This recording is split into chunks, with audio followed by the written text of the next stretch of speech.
오늘 함께 보실 하나님의 말씀은 사도행전 10장 34절에서 35절까지의 말씀입니다. 제가 읽도록 하겠습니다. 베드로가 입을 열어 말하되 내가 참으로 하나님은 사람의 외모를 보지 아니하시고 각 나라 중 하나님을 경외하며 의를 행하는 사람은 다 받으시는 줄 깨달았도다. 아멘. 20년 전쯤 제가 섬겼던 교회 목사님이 여기 머리 앞부분만 흰머리가 나는 분이었습니다. 그런데 새신자 중에 한 분이 예배드리러 왔다가 그 흰머리를 보고 깜짝 놀라신 겁니다. 그러면서 어떻게 목사님이 머리에 브릿지를 할 수 있어요? 이렇게 말하면서 시험에 들었다고 하는 겁니다. 또 제가 섬겼던 또 다른 교회에서는 목사님 아들이 고등학생이었는데 공부하면서 마음이 너무 힘이 드니까 머리를 빡빡 밀어버렸습니다. 성도님들 중에는 수근수근 되는 분들도 있었습니다. 목사님의 아들이 목사님은 아닌데 그냥 고등학생일 뿐인데 고등학생으로 바라보지 않는 분들을 보면서 안타까운 생각을 했던 적이 있습니다. 머리 염색이나 머리를 완전히 미는 것이 죄입니까? 아닙니다. 우리의 굳어버린 문화적 편견이 그 사람들을 이해하지 못하게 막는 것입니다.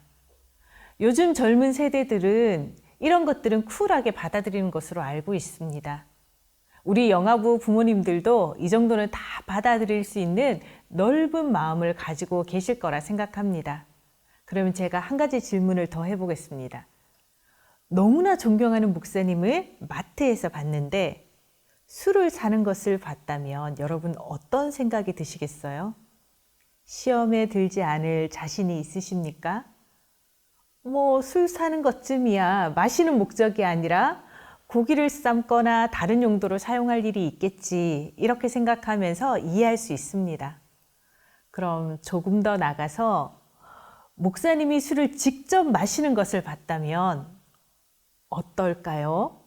그 모습을 목격하고 바로 목사님에게 다가가서 목사님, 술을 왜 마셨어요? 이렇게 물었을 때 목사님이 하나님이 마시라고 해서 마셨어요. 이렇게 대답한다면 아마 우리는 교회를 떠나고 싶은 마음까지 생길지도 모릅니다. 이런 것까지 시험에 들지 않고 용납할 수 있는 성도님은 아마 찾기가 쉽지 않을 것입니다.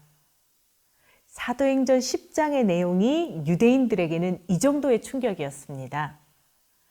베드로가 욥바에서 기도하고 있을 때 하나님이 보여주신 환상을 보았습니다.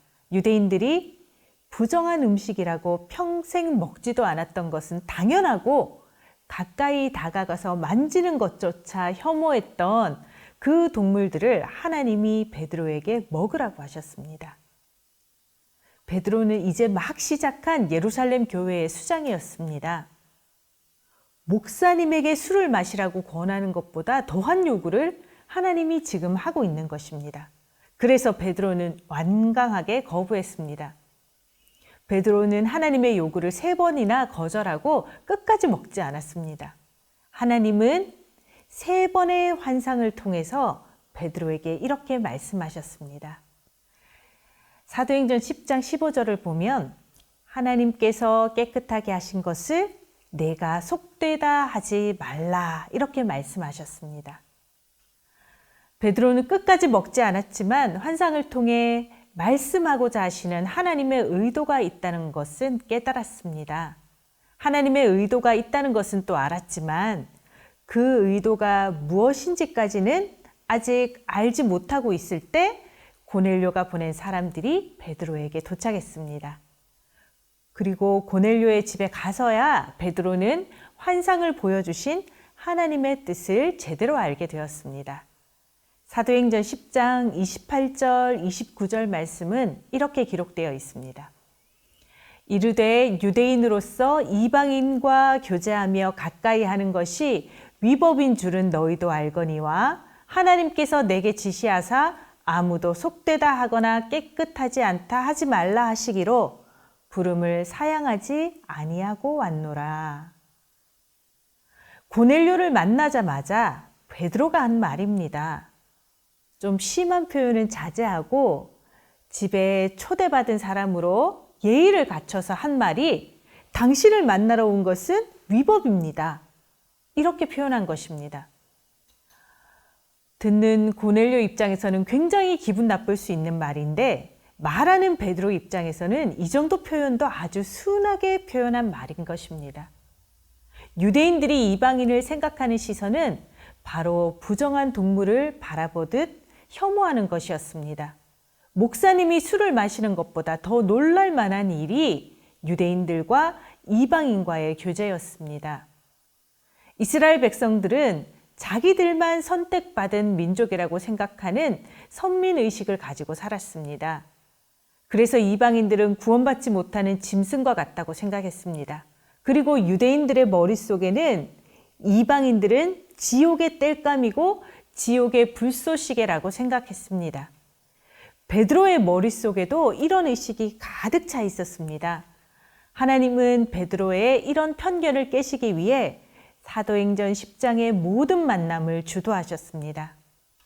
그런데 사도행전 10장은 베드로의 편견을 깨고 하나님을 믿는 고넬료를 구원하는 것 말고도 하나님이 꿈꾸시는 더 큰 계획과 뜻이 있다는 것을 알아야 합니다. 사도행전 1장 8절에서 예수님이 제자들에게 예루살렘과 온 유대와 사마리아와 땅끝까지 이르러 내 증인이 되라고 말씀하셨습니다. 이 말씀대로 오순절 성령 강림 사건을 통해서 예루살렘 교회를 세워주시고 하루아침에 3,000명이나 되는 성도를 만들어주셨습니다. 그리고 교회를 핍박하는 자들에게서 도망친 그리스도인들이 온 유대 여기저기로 흩어져서 복음을 전했습니다. 그리고 사도행전 8장 5절을 보면 빌립이 사마리아로 내려가서 복음을 전하는 장면도 등장합니다. 사도행전 8장 5절 말씀을 보겠습니다. 빌립이 사마리아 성에 내려가 그리스도를 백성에게 전파하니. 원래 유대인들은 사마리아인들도 이방인과 똑같이 취급했습니다. 사마리아인들은 유대인들과 이방인의 혼혈 민족이라서 유대인들이 너무 싫어했습니다. 하지만 예수님이 콕 찍어서 예루살렘과 유대와 사마리아와 땅끝이라고 지명을 말씀해 주셨기 때문에 사마리아까지 복음을 전하는 것은 받아들였습니다. 그리고 예전에 예수님이 사마리아에 살던 우물가 여인에게 직접 복음을 전하기도 하셨던 것을 제자들도 알고 있었기 때문에 사마리아까지는 제자들도 거부감 없이 받아들이고 복음을 전할 수 있었습니다. 이제 남은 것은 땅끝인데 제자들은 땅끝까지 전해야 할 복음의 대상으로 전 세계에 흩어져 살던 유대인들을 생각하고 있었습니다. 이방인들은 복음의 대상으로 고려조차 하지 않고 있었던 것입니다. 베드로만 이런 편견을 가지고 있었던 것이 아닙니다. 사도행전 11장을 보면 고넬료를 만나고 온 베드로를 책망하는 구절이 나옵니다. 사도행전 11장 2절 3절 말씀을 보면 베드로가 예루살렘에 올라갔을 때에 할례자들이 비난하여 이르되 내가 무할례자의 집에 들어가 함께 먹었다 하니. 예수님을 믿는다고 하지만 자신이 자라왔던 역사와 문화와 지식과 환경이라는 편견 안에서 하나님의 뜻을 제대로 이해하지 못하고 있었던 것입니다. 그래서 하나님은 고넬료라는 인물을 통해서 예루살렘 교회의 수장인 베드로의 편견을 고쳐주시고 열방을 향한 하나님의 뜻과 비전을 알려주신 것입니다. 사도행전 10장 45절에는 베드로와 함께 온 할례받은 신자들이 이방인들에게도 성령 부어주심으로 말미암아 논란이 이렇게 기록하고 있습니다. 하나님을 믿었지만 예수님도 성령님도 알지 못했던 고넬료와 그의 가족들은 이날 성령 충만하여 예수 그리스도를 믿음으로 고백하며 구원받은 백성이 되었습니다. 베드로와 함께 고넬료의 집에 방문했던 모든 사람이 이방인들에게도 성령이 임하는 것을 보고 깜짝 놀랐습니다. 베드로와 유대인들은 자신들의 이성과 지성으로 편견을 가지고 한계를 지었던 땅끝이라는 벽과 경계가 하나님의 크신 뜻 앞에서 와르르 무너져 버렸습니다. 예루살렘과 유대와 사마리아와 땅끝까지 이르러 증인이 되리라고 말씀하신 예수님의 그 말씀을 사도행전 10장에 와서야 제대로 이해하게 된 것입니다. 지리적인 의미의 땅끝이 아니라 우리의 편견과 경계를 허물고 나아가야 할 이방인들을 포함하는 땅끝이라는 것을 사도행전 10장에 와서야 깨닫게 된 것입니다. 사도행전 10장은 그래서 진정한 의미에서 땅끝으로의 선교가 시작되는 시발점인 것입니다. 창세기 12장 3절에 하나님께서 아브라함에게 땅의 모든 족속이 너로 말미암아 복을 얻을 것이니라, 이 말씀에 나오는 땅의 모든 족속이 받아야 할 그 복은 바로 이방인에게까지 전해져야 할 예수 그리스도의 복음을 의미합니다. 하나님께서 아브라함에게 보여주셨던 창세기 12장 3절의 비전이 바로 사도행전 10장에서부터 제대로 펼쳐지게 되는 것입니다. 이스라엘 안에만 갇혀있던 하나님의 복과 예수 그리스도의 복음이 이제야 이방인들까지 포함한 땅끝을 향해 뻗어나갈 수 있게 된 것입니다. 사랑하는 여러분, 사도행전 10장은 작게 보면 베드로와 고넬료의 만남입니다. 그러나 크게 보면 선교 역사의 큰 흐름과 방향을 새롭게 정립한 너무나 역사적인 사건입니다. 저는 우리 EM센터가 이런 기점에 서 있다고 생각합니다. 작게 보면 우리 아이들이 믿음으로 자랄 수 있는 교육관 정도, 우리 가정과 자녀들에게 유익을 주는 대안학교 정도로 받아들이실 수도 있습니다. 그러나 크게 보면 하나님께서 우리 교회를 통해 이 땅에 이루실 하나님의 영원한 나라와 하나님의 거룩한 뜻이 실현될 비전의 장소가 될 것입니다. 이사야 55장 8절 9절 말씀을 함께 읽어보겠습니다. 이는 내 생각이 너희의 생각과 다르며 내 길은 너희의 길과 다름이니라. 여호와의 말씀이니라. 이는 하늘이 땅보다 높음 같이 내 길은 너희의 길보다 높으며 내 생각은 너희의 생각보다 높음이니라. 사랑하는 영화부 부모님들, 우리가 생각하는 생각과 하나님의 생각은 차원이 다릅니다. 그리고 우리가 만드는 길과 하나님이 만드는 길은 비교할 수조차 없습니다. 그래서 우리 EM센터를 통해 이루실 하나님의 크신 역사를 기대하며 기도로 헌신하는 우리가 되었으면 좋겠습니다. 지금 당장 하나님이 어떤 일을 이루실지는 우리도 모릅니다. 베드로가 고넬료를 찾아갈 때 하나님의 뜻을 완전히 이해하고 찾아가지 않았습니다. 자신의 이성으로 하나님의 말씀을 제대로 이해할 수 없을지라도, 자신의 신앙으로 하나님의 뜻이 수용되지 않을지라도 묵묵히 하나님의 인도하심 아래 순종해서 고넬료의 집을 찾아갔을 뿐입니다. 하지만 베드로가 순종했을 때 하나님께서 그 모든 뒷일을 감당해 주셨습니다. 고넬료의 가정에 성령을 부어주신 분은 하나님이십니다. 땅끝까지 이르는 선교의 역사도 하나님이 만들어 가셨습니다.